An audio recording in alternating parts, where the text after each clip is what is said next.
ఒక middle class వ్యక్తిని ఎక్కువగా భయపెట్టేది ఏంటో తెలుసా? నెలాఖరున ఖాళీ పర్స్. మంత్ ఎండింగ్ లో పర్స్ ఓపెన్ చేస్తే అందులో కరెన్సీ కంటే ఎక్కువ కష్టాలే ఉంటే అది నిజమైన మిడిల్ క్లాస్ వ్యక్తి ఫోటోగ్రాఫ్. శాలరీ వచ్చిన రోజు హ్యాపీగా ఉంటారు. మొదటి వారంలోనే rent, current bill, EMI, school fees అన్ని క్లియర్ చేస్తారు. తరువాత గ్రోసరీస్, మెడిసిన్, పెట్రోల్ కోసం ఇంకొంచెం ఖర్చు అవుతుంది. ఇంకా రిలేటివ్స్, షాపింగ్స్, పార్టీస్ మీ పర్స్ ని స్లోగా ఎంప్టీ చేస్తాయి. మంత్ ఎండింగ్ కి క్యాలిక్యులేషన్స్ తప్ప క్యాష్ ఉండదు.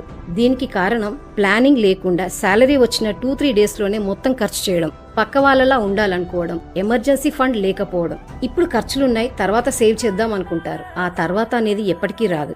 అందుకే మీ శాలరీ వచ్చిన 24 అవర్స్ లోనే 10-20% సేవ్ చేయండి. అవసరం ముందు, కోరిక తర్వాత. ఈ రూలే ఫాలో అవ్వండి. నెలకి కొంచెమైనా ఎమర్జెన్సీ ఫండ్ కోసం పక్కన పెట్టుకోండి. పర్స్ మన పరిస్థితిని చూపిస్తుంది. మీ పర్స్ ఖాళీగా ఉంది అంటే మీ ప్లానింగ్ లో లోపం ఉందని గుర్తించండి.